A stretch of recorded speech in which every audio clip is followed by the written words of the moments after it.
پوچھتے ہو وہی تو بغداد والا ہے، وہی تو بغداد کا تاجدار ہے، ان کا مزار اقدس بغداد معظم۔ یہ کیسی مقبولیت ہے۔ اچھا ایک چیز سوچنے کی، غور کیجئے نوجوان بھائی بھی ہمارے بیٹھے ہوئے، سب سمجھدار لوگ ہیں۔ آج کل آدمی اپنی شہرت کروانا چاہتا ہے تو کوئی پمفلیٹ چھپاتا ہے، کوئی اشتہار چھپاتا ہے، کوئی ہورڈنگیں لگواتا ہے، کوئی اخبار میں اپنا نام دیتا ہے صاحب، کوئی اپنا ایڈریس دیتا ہے، کوئی ٹی وی چینل پہ اپنا ایڈورٹائز چلواتا ہے صاحب اپنے نام کا چرچا کروانے کے لیے۔ نیتا لوگ آج کیسے کیسے کرتے ہیں، ٹی وی اینکروں کو بلاتے ہیں، پریس رپورٹروں کو بلاتے ہیں، پریس کانفرنس کرتے ہیں تاکہ لوگ ہمیں جان لیں، ہم فیمس ہو جائے، مشہور ہو جائے، ہم پاپولر ہو جائے، لوگ ہمارا چرچا کریں، ہمارا نام لے، ہمیں دیکھیں، ہمارا نام سنے تو پہچان جائے۔ نہ جانے کیسے کیسے طریقے اپناتے ہیں۔ لیکن میں ایک چھوٹی سی مثال آپ کو دوں گا، اسی یو پی میں، اگر یو پی میں آپ دیکھیں تو آج مکھیہ منتری صاحب کا ہر جگہ چرچا ہے، پوری یو پی میں ہورڈنگیں لگی ہوئی ہیں، ہر چھوٹے بڑے گاؤں قصبے میں، شہر میں اور ضلع میں ہر جگہ صاحب فوٹو لگا ہوا ہے، اور صاحب ان کی ہورڈنگیں لگی ہوئی ہے، ہر طرف ان کا چرچا ہے، ہر طرف ان کی صاحب نام لکھا ہوا ہے، ہر طرف۔ اور پردھان منتری صاحب نے تو کوئی جگہ ایسی نہیں چھوڑی ہے کہ جہاں اپنا فوٹو نہ لگوایا ہو۔ اگر ویکسین بھی کورونا کی لگوائیں گے تو اس میں بھی آپ کا فوٹو نہیں، پردھان منتری جی کا فوٹو آئے گا۔ ہم نے کہا صاحب ویکسین ہمارے لگ رہی، فوٹو ان کا کیوں آ رہا ہے؟ تو سب نے کہا اس لیے تاکہ دنیا جان جائے کہ یہی ہندوستان کے پردھان منتری ہے، لوگوں کے سامنے، لوگوں کے نگاہوں میں ان کا چہرہ آ جائے، یہ پاپولر ہو جائے۔ میں نے کہا اتنی کوششیں، کہا ہاں۔ میں نے کہا کیا یہ پہلی بار کر رہے ہیں؟ کہا نہیں، ان سے پہلے بھی لوگ اسی طرح کرتے تھے، کچھ کم زیادہ الگ چیز ہے، لیکن سب یہی چاہتے ہیں ہم پاپولر ہو جائے، ہم مشہور ہو جائے۔ تو ہم نے کہا اس کا مطلب ہے پچھلے لوگوں کو سب پہچانتے ہوں گے، سب جانتے ہوں گے۔ ہم نے کہا اچھا یہ بتاؤ، ہم نے کسی نوجوان پڑھے لکھے کو پکڑا اور اس سے کہا صاحب یہ بتا دیجئے بیٹا بھائی میرے، یہ بتاؤ کہ 1965 میں ہندوستان کا پردھان منتری کون تھا؟ اس نے کہا نہیں معلوم۔ میں نے کہا مکھیہ منتری کون تھا؟ کہا نہیں معلوم۔ میں نے کہا 80 میں کون تھا؟ کہا مجھے کیا پتا ہے۔ میں نے کہا ارے بتا دو 90 میں کون تھا؟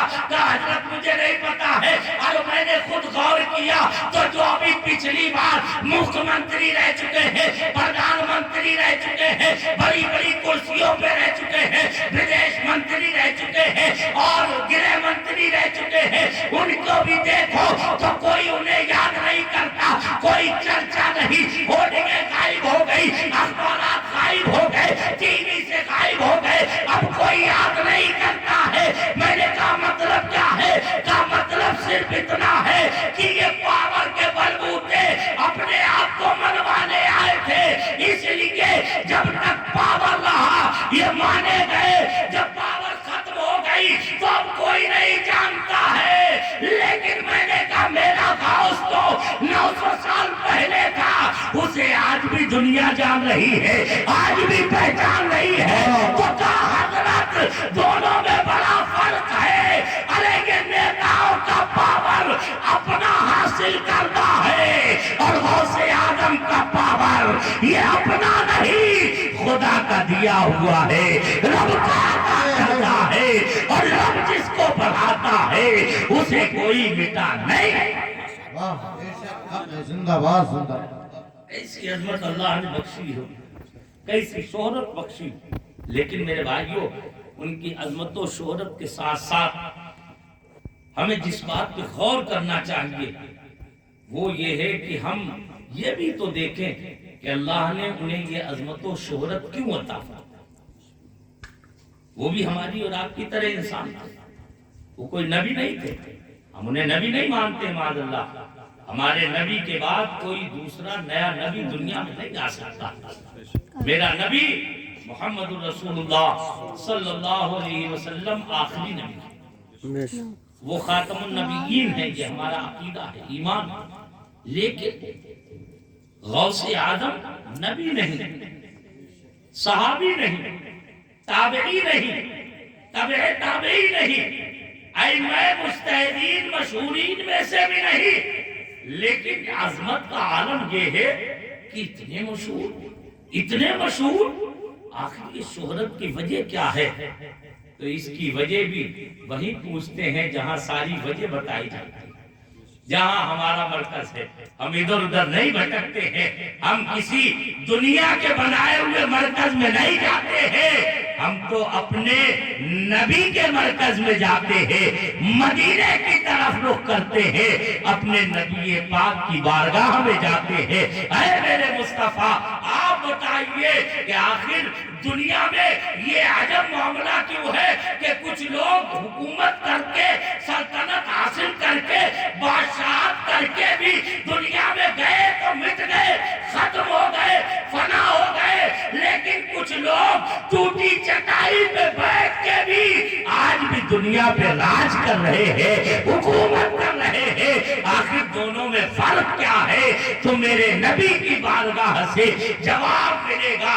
بخاری شریف کی حدیث ہے، میرے نبی فرماتے ہیں ان اللہ اذا احب اللہ عبدا نادى جبرائیل ان اللہ يحب فلانا فاحبه فيحبه جبرائیل ثم ينادي في اهل السماء ان اللہ يحب فلانا فاحبوه فيحبه اهل السماء ثم يوضع له القبول في الارض۔ سبحان حضور کا فرمان سنا رہا ہوں، سبحان بے شک، سبحان اللہ، سبحان اللہ، بے شک، سبحان اللہ، سبحان اللہ۔ میرے نبی کی زبان سے نکلے ہوئے کلمات ہیں، سمجھ میں آئے تب بھی سبحان اللہ، اور نہیں سمجھ میں آئے تب بھی سبحان اللہ، اس لیے کہ ارے یہی کیا کم ہے کہ یہ وہ لفظ ہے، یہ وہ اچھر ہے، یہ وہ ورڈ ہے جو میرے نبی کے منہ سے نکلے ہیں، میرے نبی کے دندان مبارک کے درمیان سے، میرے نبی کے مبارک ہونٹوں سے نکلے ہیں۔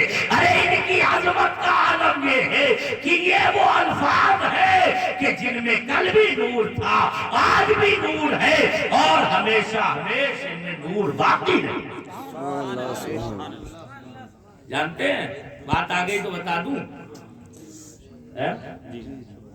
یار چائے بعد میں پلا دیتے۔ اب آپ ذرا غور کریں، میرے نبی صلی اللہ علیہ وسلم کی مبارک زبان سے جو لفظ نکلے، جو اکشر نکلے، ان اکشروں میں بھی اللہ نے نور پیدا فرمایا۔ آج کچھ لوگ ایسے ہیں، آپ کی یاسین پور میں بھی کچھ لوگ ہیں، اللہ ہدایت دے دے، پتہ نہیں کہاں بھٹک گئے، کسی کے پیسے کے چکر میں آ گئے، کہاں کیا مسئلہ ہو گیا، بہرحال اللہ ہدایت دے، دعا کیا کرو اللہ ہدایت دے، اس لیے کہ بیٹھتے ہوئے واقعی میں حضور کی شان میں گستاخی کرنا، یہ تو اپنے پیروں پہ کلہاڑی مارنا ہے۔ بھائی لڑائی ہم سے لڑ لو کوئی بات نہیں، مولانا ضیاء الرحمان صاحب سے لڑ لو کوئی بات نہیں، یہ مولانا سلمان صاحب بیٹھے ہیں، حافظ فہیم صاحب بیٹھے ہیں، ان سے لڑ لو کوئی بات نہیں، اور کسی سے گاؤں والے سے لڑ لو کوئی بات نہیں، چلے گا، لیکن لڑائی نبی سے، نبی سے دشمنی، جن کا کلمہ پڑھ رہے انہیں سے دشمنی۔ میرے بھائیوں، میں اس لیے کہہ رہا ہوں کہ اپنے جو مسلمان کہلانے والے ہیں ان کی بھلائی چاہنا چاہیے۔ بھولے بھٹکے لوگ میں سمجھتا ہوں دھوکے میں ہیں، لوگوں نے نہ جانے کیا کیا بہکا دیا ہے، کیا کیا سمجھا دیا ہے، لوگ سمجھ نہیں پا رہے ہیں۔ یہ چند ٹکوں کی وجہ سے آج اتنا نقصان کرنے والے قبر میں جا کے بڑے پچھتائیں گے۔ یاد رکھو، نبی کا دامن اگر ہاتھ میں ہے تو دنیا بھی اچھی ہے، قبر بھی اچھی ہے، حشر بھی اچھا ہوگا، اور اگر نبی کا دامن نہیں ہے تو یہاں بھی ذلیل ہو، وہاں بھی ذلیل ہوگے، اس لیے کہ ہر جگہ میرے نبی کو رب نے وہ عظمت بخشی ہے کہ اگر ہم گناہگاروں کی بخشش ہوگی تو نبی کے صدقے میں ہوگی، نبی کے طفیل ہوگی، اس لیے کہ کیا ہی ذوق افزا شفاعت ہے تمہاری واہ واہ، قرض لیتی ہے گناہ پرہیزگاری واہ۔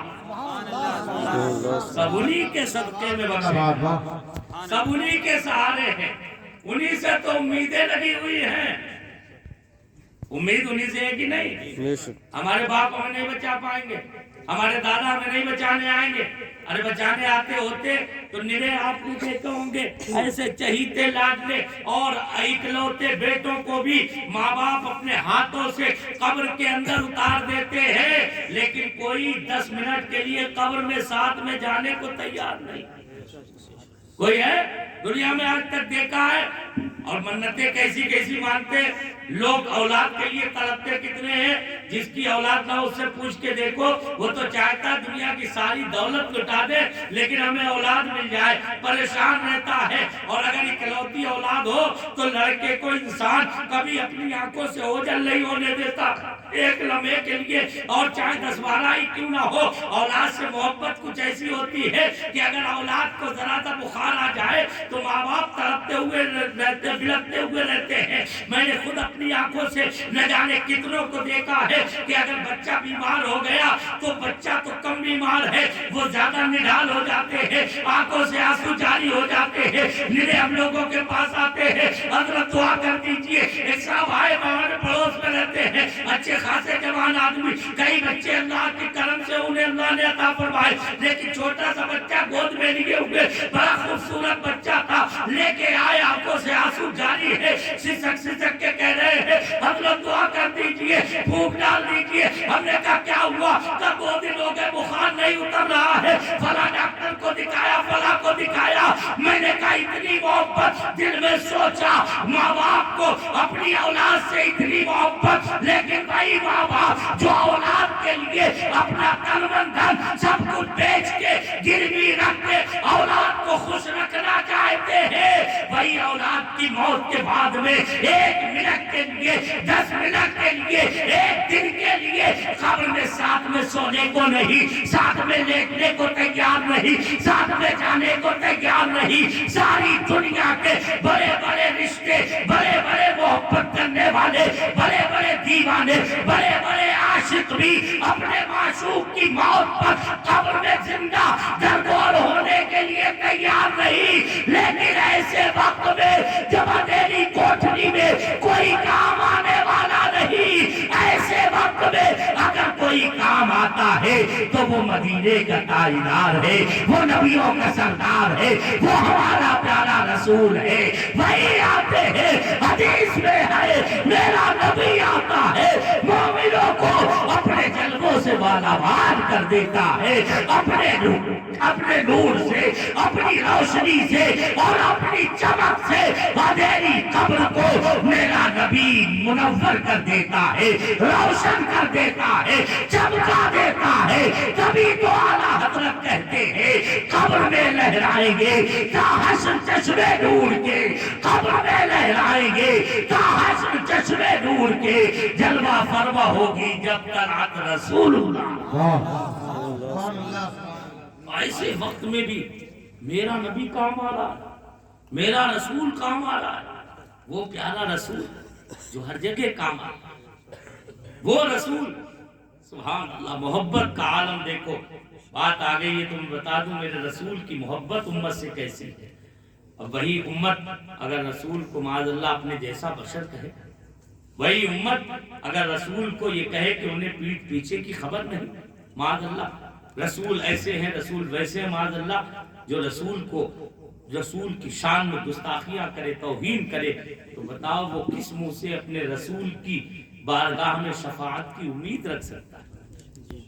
سوچنا چاہیے میرے بھائیوں، غور کرنا چاہیے، کسی مولوی ملے کے چکر میں مت آؤ، اللہ اور رسول کو دیکھو، اور یاد رکھو میں کبھی کوئی سنی نہیں کہہ سکتا ہے کہ خدا اور رسول برابر ہے، کوئی سوچ بھی نہیں سکتا۔ یہ لوگ دھوکہ دیتے ہیں کہ سنی نبی کو خدا کے برابر کر دیتے ہیں، ارے ہم کیسے کر سکتے ہیں؟ ہم تو ہر بات میں کہتے ہیں کہ نبی نبی ہے، خدا خدا ہے، خدا معبود ہے، نبی عابد ہے، خدا مسجود ہے، نبی ساجد ہے، خدا خالق ہے، نبی مخلوق ہے، ارے خدا بنانے والا ہے، مصطفیٰ بننے والے ہیں، مصطفیٰ ہے، خدا خدا ہے۔ ہاں اتنا ضرور ہے کہ میرے خدا نے میرے نبی کو اپنی